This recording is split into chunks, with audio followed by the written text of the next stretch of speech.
فأنا ناصح لإخواني بالصدع بالحق تبيض وجوههم. السكوت في مسألة الحزبية يضرها، فاصدع بما تؤمر وأعرض عن المشركين. سلامي على دماج ورجالها والشيخ يحيى ودار العلم يا سعد بانيها. بسم الله الرحمن الرحيم.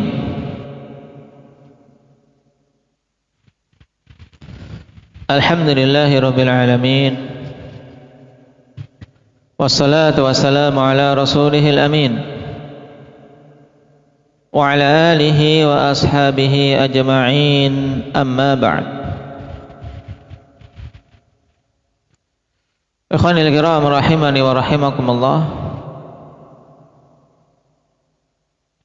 Pertemuan yang lalu kita mengambil satu hadis berkaitan dengan kisah wafdi Abdul Qais, tapi dari jalan sahabi yang lain, yaitu dari jalan Abi Sa'id Al-Khudri radhiyallahu anhu,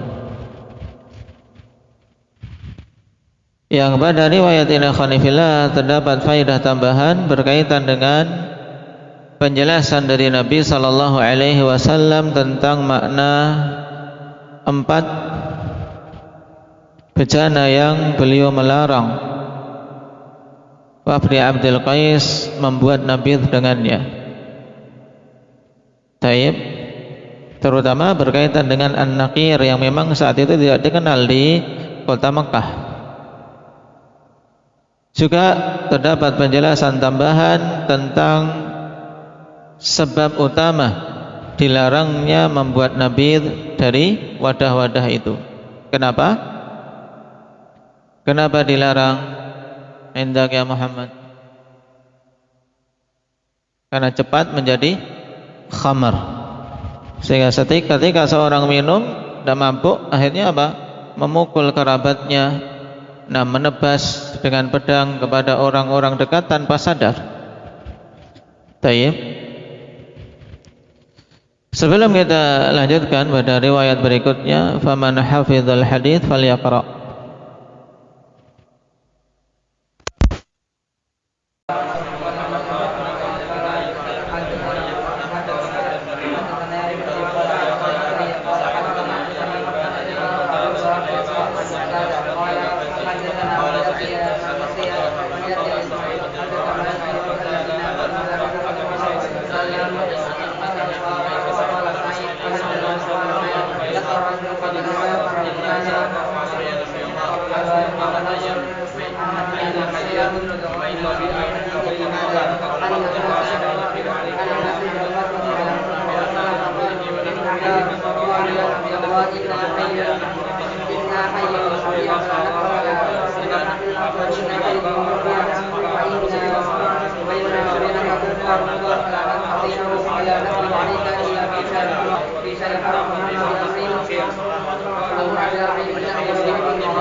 Uwais, inna fika laqattatain yuhibbuna Allah wa yuhibbuna ana.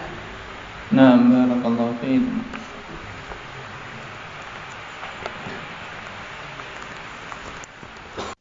Baik. Masih tersisa dua riwayat akhwani fillah, kita ambil. Qala al-Imam Muslim rahimahullahu taala,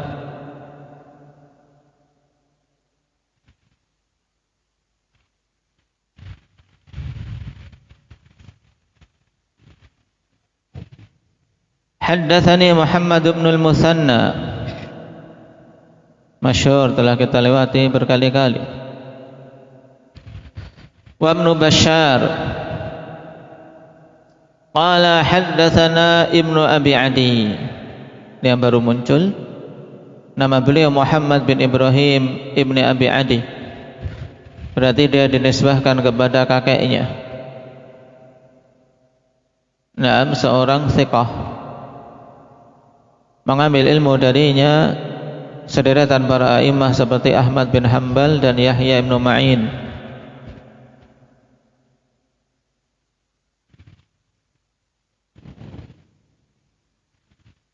An Sa'id an Qatadah, telah kita lewati kemarin Sa'id an Qatadah, maka yang dimaksud Sa'id siapa? Indaka Zakaria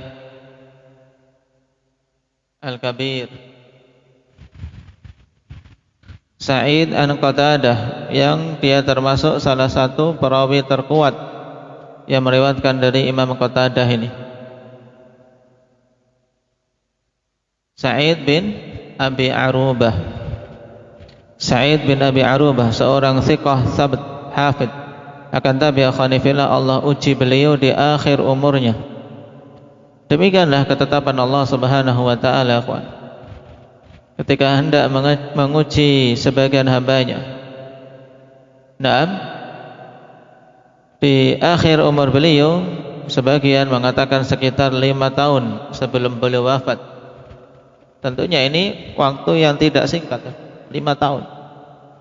Mengalami ikhtilaf. Naam, sehingga hafalannya rusak. Bahkan mengenal sebagian orang saja sudah lupa, kan? Untuk mengenal beberapa orang yang bertemu dengannya sudah lupa. Makanya sebagian para imam mengenal beliau telah mengalami ikhtilat, ketika bertemu dengannya kok tidak ingat, lupa. Tapi makanya kita ini sebenarnya kalau hidup zaman dulu mungkin sudah mukhtalit semua. Dianggap mukhtalit, nggak kanggu ini kita. Nah, ketemu orang baru kemarin sudah kenalan, besok lupa siapa ya. Nah, para a'imah terdahulu, makanya kalau kita bayangkan mereka, ikhwan, subhanallah, dengan sebab mereka Allah Subhanahu wa taala jaga agama ini.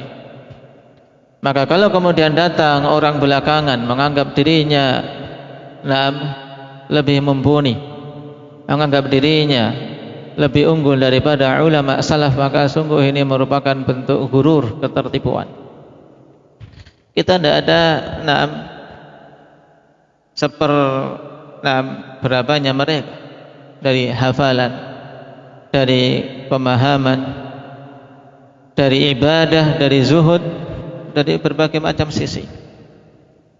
Naam, jazahumullahu anna wa anil muslimina khaira. Semoga Allah Subhanahu wa taala membalas mereka, naam, atas nama kita dan kaum muslimin secara keseluruhan.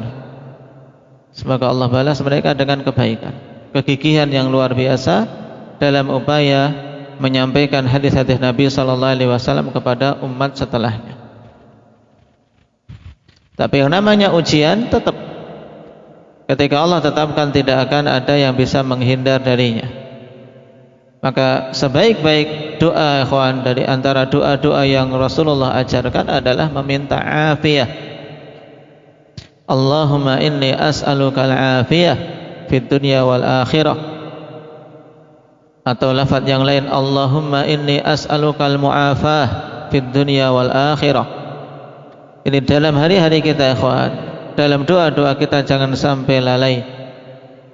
Karena zaman kita ini zaman yang sungguh banyak sekali ujian, fitnah, dan hal-hal yang mengkhawatirkan apabila menimpa seseorang menjadikan agamanya rusak,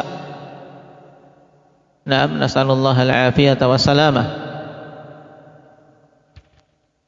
An Qatadah, masyhur, termasuk di antara sahabat yang di antara tabi'in yang sangat kuat meriwayatkan dari siapa? Qatadah ini.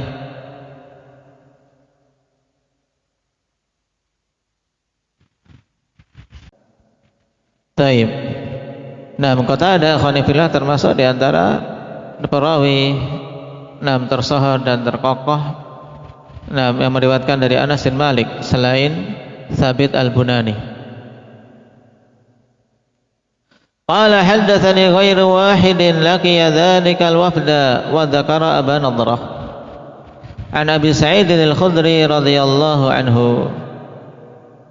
Beliau mengatakan telah menyampaikan hadits kepadaku tidak hanya satu orang yang bertemu dengan rombongan tersebut. Kemudian beliau menyebutkan Abu Nadrah dari Abi Sa'id al-Khudri radhiyallahu anhu, anna wafda Abdul Qais lamma qadimu ala Rasulillah sallallahu alaihi wasallam bimithli hadits Ibnu Ulayyah. Namanya siapa? Ibnu Ulayyah telah kita lewati. Ismail. Namanya siapa? Ismail Ibnu Ibrahim Ibni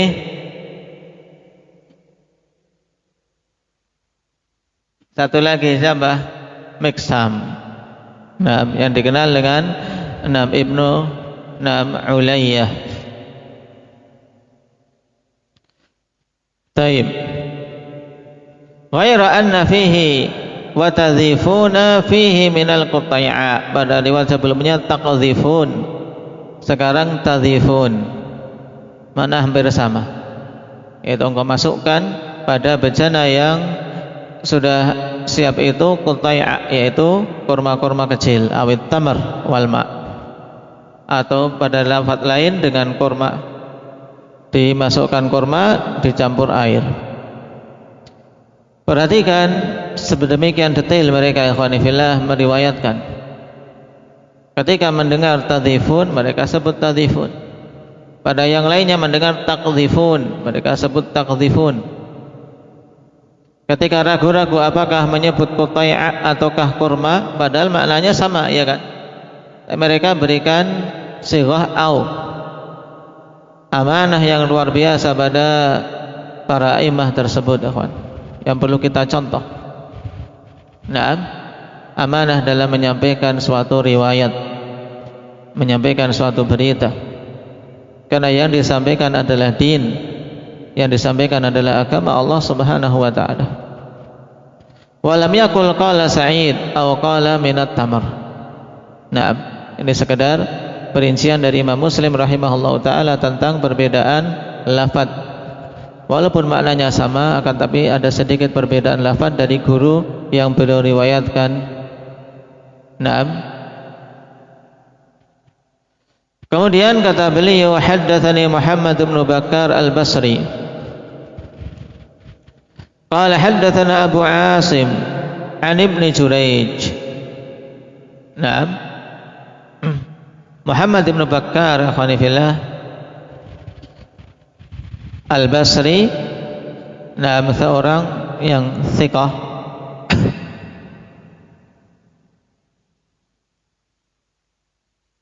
mengambil darinya Imam Muslim rahimahullah ta'ala, juga Abu Dawud dan beberapa a'immah yang lain.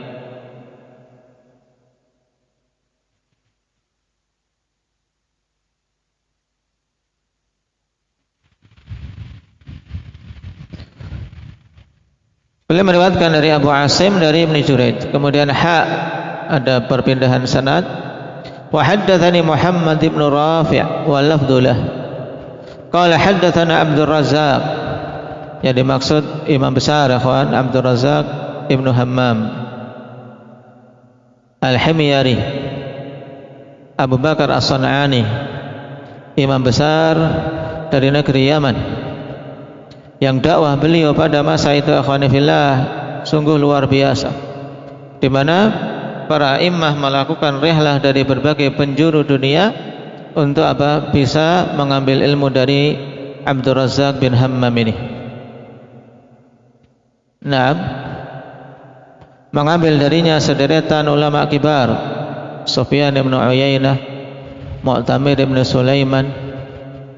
Nah, bahkan dua ini ikhwan syekhnya tapi juga berguru kepadanya. Nah, demikianlah ilmu. Taib. Jadi Sufyan bin Uyainah gurunya Abdul Razzaq, syekhnya. Akan tapi juga mengambil dari sang murid hadis yang beliau tidak memilikinya. Di antara murid beliau yang lain Waqi'. Jadi Abdul Razzaq ini tingkatan di atas Imam Bukhari. Karena demikian pula di atas Asy-Syafi'i dari sisi apa? Dari sisi 6 tahapan generasi. Taib. Demikian pula Imam Ahmad mengambil dari Abdul Razzaq dan Ishaq bin Rahawayh, Yahya bin Ma'in, Naam, dan yang lainnya banyak.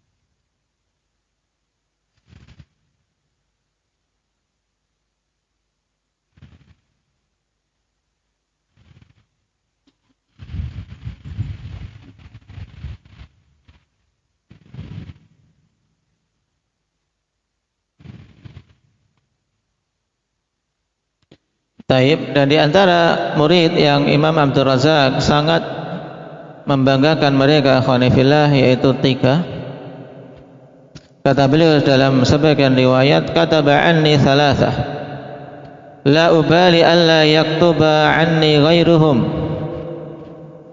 Di sini juga apa? Pemuliaan terhadap mereka-mereka yang memiliki keunggulan dari yang lain. Telah menulis hadis dariku 3 orang. Aku tidak peduli, dan tidak ada yang menulis dariku selain mereka ini. Dalam artian seandainya tidak ada yang mengambil ilmu kecuali 3 ini, maka sudah cukup. Nah, kata ba'ani Ibnu Syadzakuni wa huwa min ahfadhin nas. Telah mengambil dan menulis hadis dariku Ibnu Syadzakuni, dan dia termasuk di antara orang yang paling kuat hafalannya. Wa kataba anni Yahya bin Ma'in wa huwa min a'rafin nas bir rijal. Menulis dariku Yahya bin Ma'in, dan dia orang yang paling tahu tentang perkara rijal, perkara perawi. Makanya Yahya bin Ma'in dikenal dengan julukan apa? Imam Jarh wa Ta'dil. Ini Imam Jarh wa Ta'dil yang sejati. Yahya bin Ma'in yang diakui oleh para imam di zamannya. Naam. Wa kataba anni Ahmad bin Hanbal wa huwa min athbatin nas. Dan menulis dariku Ahmad bin Hanbal, dan dia adalah termasuk di antara orang yang paling kokohnya. Kekokohan dalam akidah, kekokohan dalam berprinsip, kekokohan di atas sunnah Rasulullah sallallahu alaihi wasallam. Taib.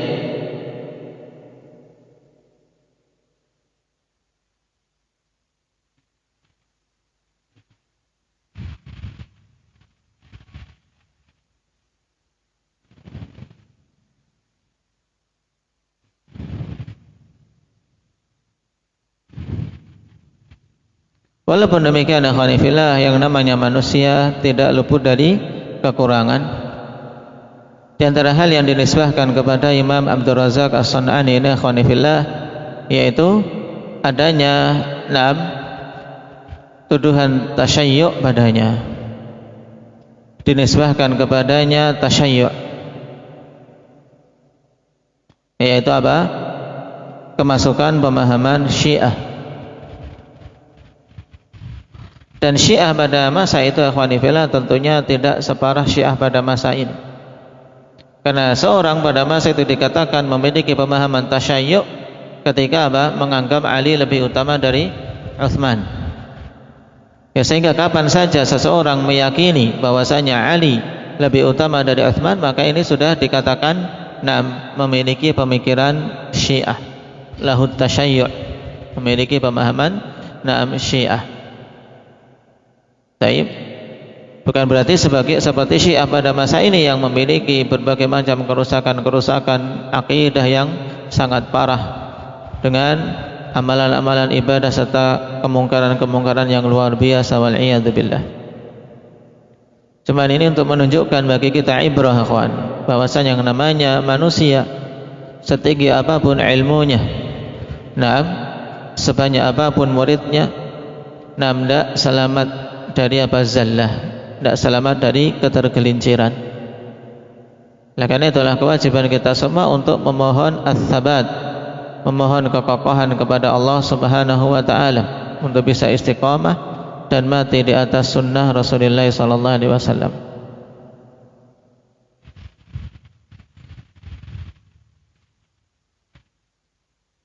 Taib.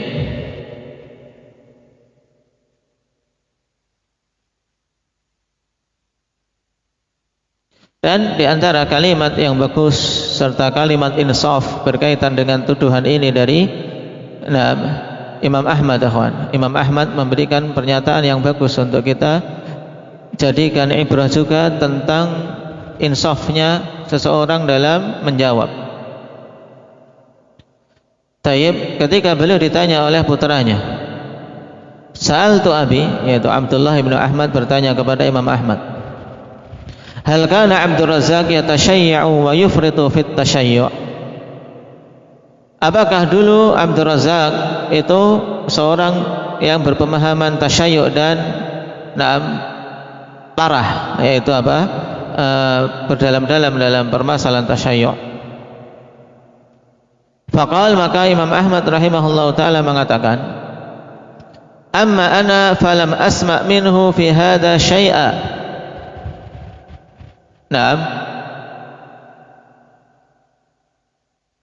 Adapun saya pribadi, maka sungguh aku tidak mendengar dari beliau dalam perkara ini sedikit pun.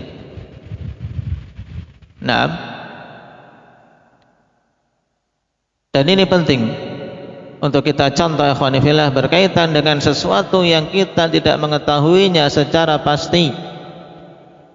Untuk apa? Untuk kita nisbahkan pada diri kita. Adapun saya tidak tahu tentang masalah itu, sehingga kita memiliki jawaban kelak di sisi Allah Subhanahu wa taala. Dan bisa selamat. Tidak bermudah-mudahan untuk mengambil berita dari sana sini yang ketika dicek kebenarannya, dia bangun hukum di atasnya, ternyata tidak benar, ternyata fitnah, ternyata tuduhan yang kosong dari bukti. Taib.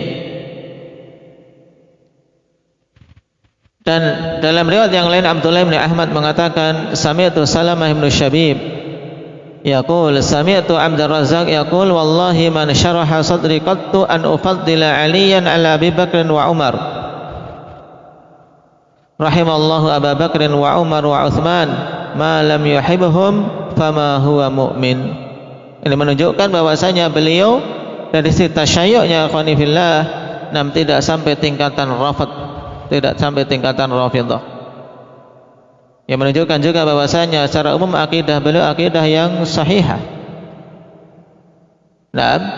Di mana Imam Abdur Razzaq sendiri mengatakan, demi Allah sungguh dadaku tidak lapang untuk mengutamakan Ali atas Abu Bakar dan Umar. Dalam artian, tidak akan bisa beliau menerima pernyataan bahwasanya Ali itu lebih utama daripada Abu Bakar dan Umar. Yang ini adalah dasar dari pemahaman Rafidhah, dasar dari pemahaman Syiah Rafidhah, yaitu mengutamakan Ali atas Abu Bakar dan Umar. Kemudian beliau mengatakan, rahimallahu Abu Bakar wa Umar wa Utsman, semoga Allah merahmati Abu Bakar dan Umar serta Utsman. man lam yuhibhum fama huwa mu'min. Siapa saja yang tidak mencintai mereka, maka sungguh dia bukanlah orang yang beriman.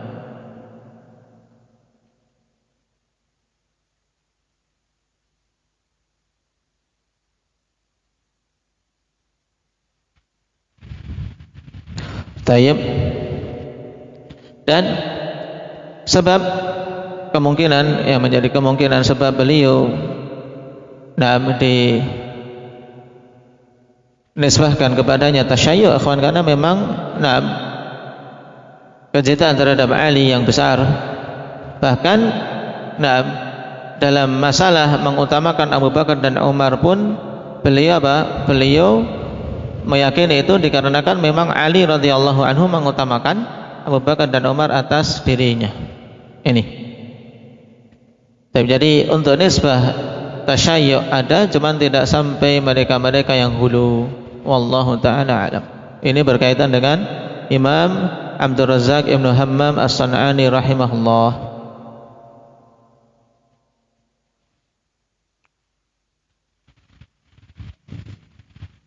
Dan dalam riwayat hadis maka jelas beliau seorang imam thiqah.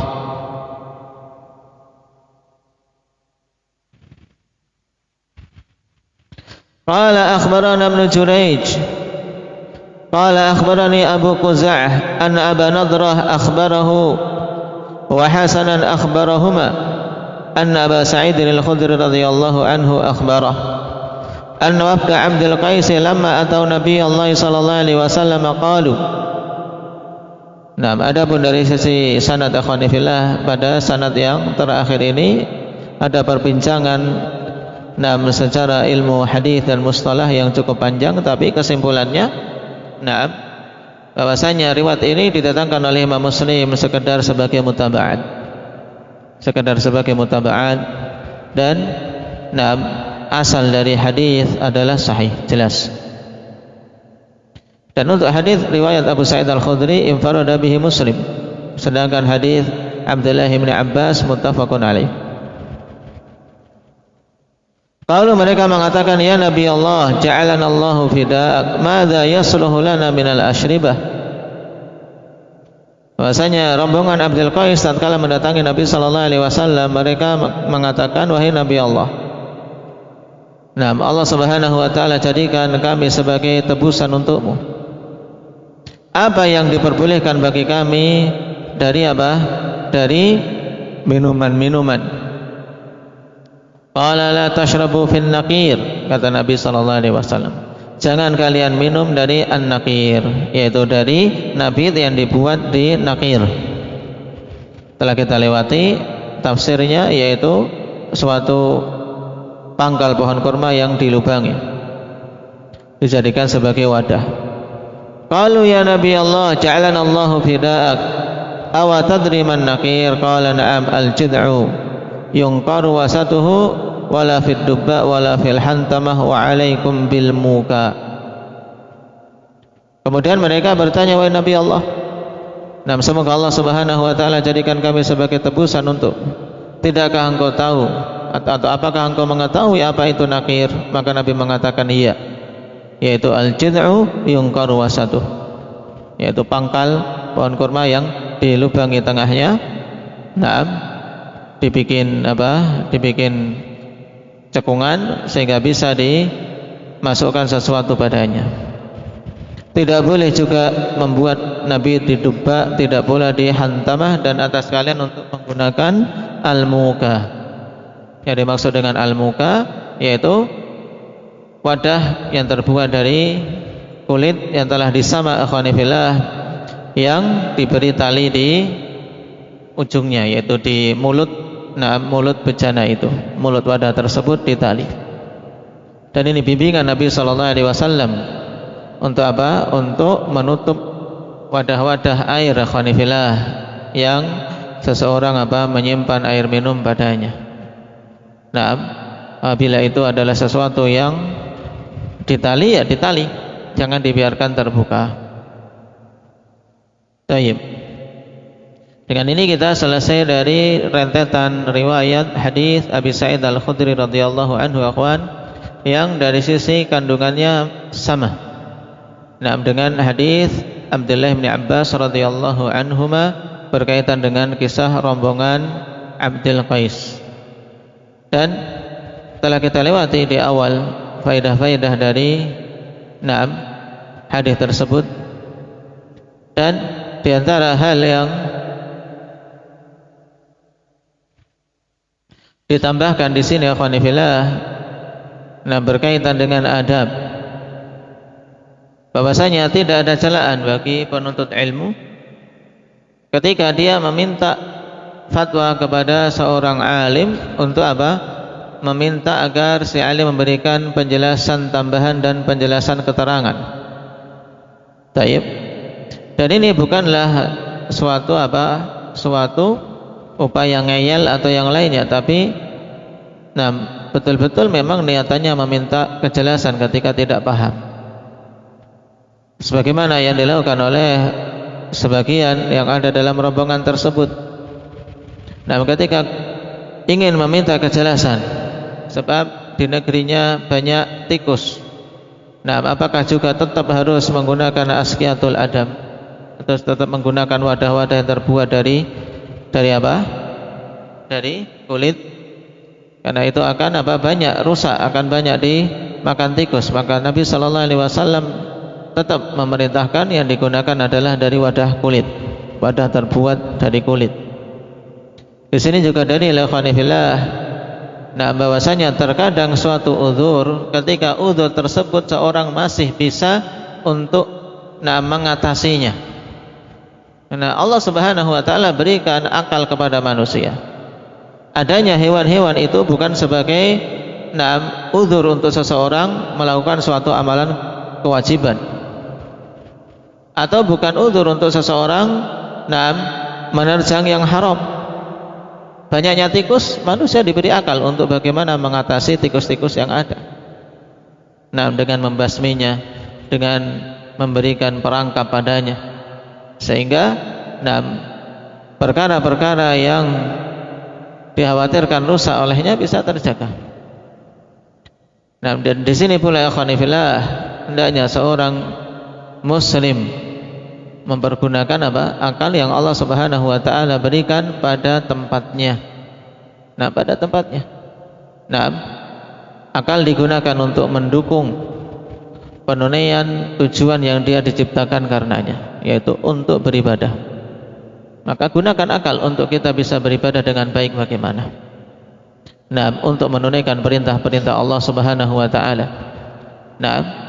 Dan mengatasi semua gangguan-gangguan yang ada di jalan untuk seorang bisa beribadah dengan tenang. Gunakan akalnya yang telah diberikan oleh Allah Subhanahu wa taala kepadanya. Barakallahu fikum. Nasallallahu taufiq lima yuhibbuhu wa yardah, walhamdulillah.